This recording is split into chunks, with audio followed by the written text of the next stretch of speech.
I'm falling out of love with my girlfriend who refuses to work or improve her life at all, but ending things would leave her homeless as she has nothing going for her. I, 24 male, met a girl, 22 female, in a community college class when I was 20. We came from very different backgrounds. I was middle class trying to find a cheaper way to go to college, and she was living in almost poverty going to school because she was forced to by her parents who were threatening to kick her out. She dropped out about a year into her schooling while I continued and finished. During her first year we formed a relationship and she moved into my apartment more or less. Her relationship with her parents is pretty much non-existent and she has little to no outside friends besides one or two women she knew from high school, who are deadbeats in my opinion. I make around $80,000 a year so we live relatively comfortably, but there's still some strain on finances. I can't exactly say when I started losing feelings, but the fact that she refuses to work, will not cook and wants to eat out every day, does not want to go to school, and continuously wants to buy and spend money on clothes and other stuff just slowly started grating me more and more. I work in a female-dominated workplace, and having conversations, and interacting with coworkers who have so much going for them, have fun hobbies, and aspirations makes it all the more worse when your girlfriend is chronically online and spends 7 hours a day scrolling through Instagram or TikTok or Reels and thinks lovemaking is all she needs to do on her end. Our relationship isn't bad, we have fights every now and then like an average couple, have an active intimate life, but that's pretty much it. From her perspective if I broke up with her it would be out of nowhere, but I'm pretty much done, and know I could move on quickly and have nothing to be regretful about as crappy as it sounds. The problem comes in her having no job, no finances, almost no friends, and no family support unit. I'm not a monster, I don't want to make someone virtually homeless, but I don't want to be stuck with someone who has nothing going for them either. I don't know what to do. Edit. Thank you for all the advice in this post. I'll talk to her tomorrow about this and start the process of working this out. Update the next day. When I made that post I was having an extremely bad day and didn't expect it to blow up like it did, so I don't think I was able to give her a fair defense. Also I got dozens of messages, ranging from asking me to hand out her contact info so they could take her in as a live-in girlfriend who satisfies all their personal needs, to helpful advice telling me to start hiding anything valuable. When I had said that she had come from poverty, her father is a laborer while her mother also lives a similar lifestyle to how she lives now. Their home is maybe 1,100 square feet and in a terrible place in town, and given her father's past ultimatum, I don't think he will take her back as she hasn't been back home in years. Yes, I have talked to her about this, since January maybe 3 times. Either by gently telling her it would be nice if she went out more to find a hobby at the very least, to flat out saying she was wasting away on her phone and that she needs to get a job or go back to school. Each time she either changed the subject, makes it a joke, or follows through for a couple of days before going back to her usual self. She is a kind partner, who asks me about my day, always tries to make me laugh or lighten the mood when I get annoyed, and generally shows a lot of affection. Which makes me feel terrible when none of that works anymore, and I just see her as another person. Now for the confrontation. Last night when we were both getting ready for bed, I didn't take my clothes off and instead just stood there telling her we needed to talk. At first she was just smiling and jumping up and down on the bed with her knees thinking I wasn't as serious as I was, but eventually she was able to read the mood. I told her something wasn't feeling right anymore, that I've tried to make this work and be patient with her for the past few years, but I didn't know how much more time I was willing to spend waiting for her to get a job, go back to school, or just get a hobby if anything. I told her that it annoyed and grated me that she just didn't seem to care about herself, and that I hated that she had no goals or aspirations. This was probably the first time in a long time she was as attentive as she's ever been during this conversation, and agreed to whatever I was saying, even also giving suggestions on where she can apply, what courses were starting to interest her, and even said I could look over her as she submitted applications online to make sure she wasn't lying. In her head it seemed like I was still willing to make this work, and a part of me believed this would finally be the moment that she would change. So it made the next part even harder for me and for her. At first I told her I didn't love her the same way, which slowly but eventually led to me saying I didn't feel anything at all about this relationship and was jaded. I was tired and wanted a fresh start with someone who was more goal-oriented, and wanted something more out of life. When she realized what I was getting at, she started to cry and asked why I didn't mention this sooner, and I said I've always asked her to cook, to go out with me to try something out, or to just go back to school, even when I offered to pay for her classes. Anything. She said she understands that part, but was upset why I didn't say it was leading to me losing interest in her, because from her perspective it seemed as if I still loved her all the same. She started apologizing, saying she wasn't in the right mental state and saying nothing was motivating her, and she genuinely had no interest in any hobbies. The only thing she liked was spending time with me, which is all she looked forward to in the day when I came home. None of this was really affecting my emotions besides making me feel uncomfortable, so I tried to continue by saying, I think her lifestyle would be better with another person, but she immediately cut me off and became more panicked. She started to apologize again for what she's done and said she would be a better girlfriend, that she would go with me tomorrow to wherever I wanted to go, and would look for courses in August that she could start doing. But she did not want to lose me since she had nothing else in life, and absolutely hated that I stopped loving her. There were so much tears and snot that I said we would have this conversation again when she calmed down, and we eventually did in an hour or so. She pleaded to give her 2 months to make a change and give her another chance, and promised that she would change. Again she listed off all the places she would apply to and said she would be a better partner. I never wanted to make her homeless, so this seemed like a good settlement, even though I still had my doubts. I then reaffirmed that I wanted to see other people, but she seemed much more adamant on this issue than the aspirations issue that she would be able to fix this. She said just give her a month to try and make the relationship work, and asked me again and again on what she could do to make her love her again, and that she didn't want me to hate her. She said that this was the worst part of it all, in the only person that she had just being done. It seemed as if she was about to break down again, so I said okay, we'll see how this relationship is in a month. In my mind, if I'm allowing her 2 months to get back on her feet, then by a month she would already be ready to move on. I also didn't want her to suffer a complete mental breakdown while I was still living her, so giving with her a month to let her fix the relationship would give her enough time to accept things.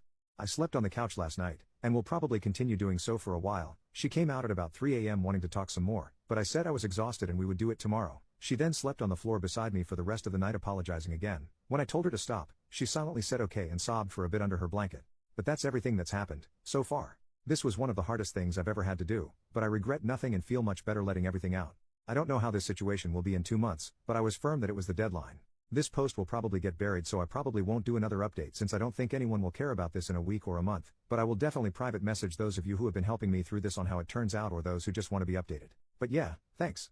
Edit to add. Firstly, for all of you who keep asking what my workplace is, I'm an RN. Secondly, I've been doing some self-reflecting and think I know how I want to go about this that will help with my lack of communication skills.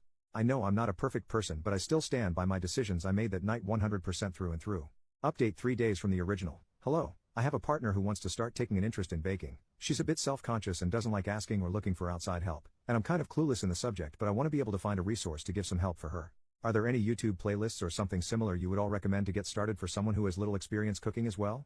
Update 1 week later. Hey all, it's been about a week since my last post and thought I'd give an update. A lot has happened. I find it easier to write than to speak in many situations, so this has been a great way to help my decisions and clear my head. Writing everything down has helped tremendously, and I will continue to do so until this is all over, and I will nuke everything afterwards.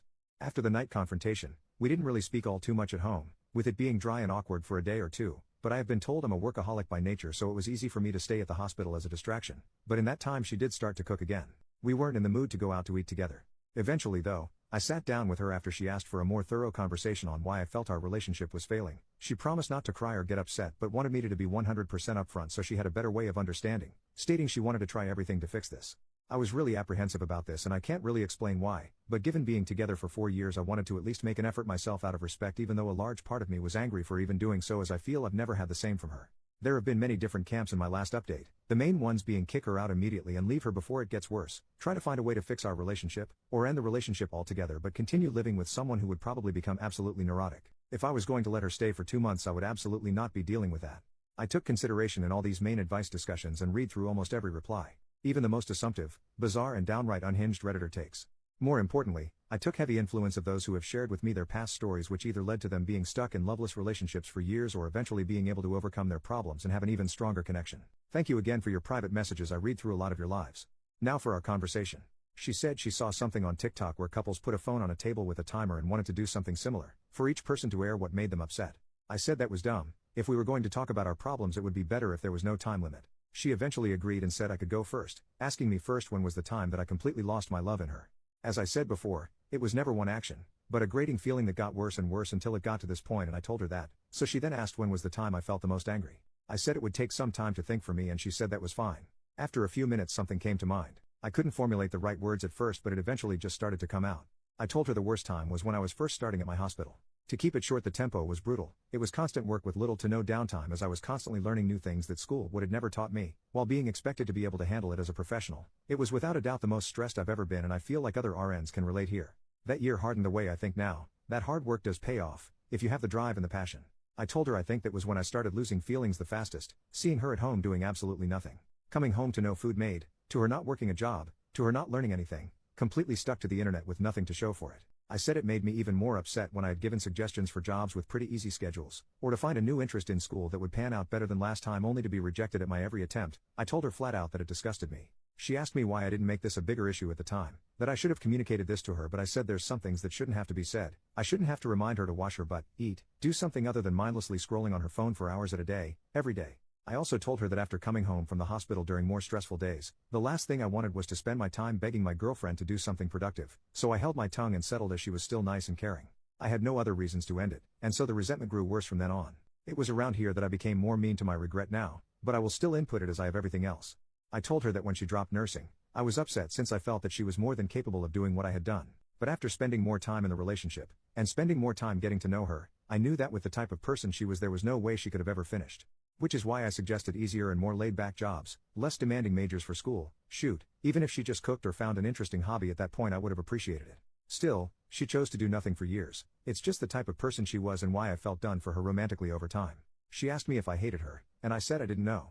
I told her she was very loving and kind, but I hated how she handled her life to this point. That I felt no ill will towards her after airing everything out, but I also felt nothing else. I just felt done and ready to move on. Throughout this conversation we kept eye contact, and there were times it seems like she would break, but like she said she remained as calm as she could while I said what I had to say. I told her I was done and she could say her piece now, but she asked if we could continue the conversation later and locked herself in our room for the rest of the day.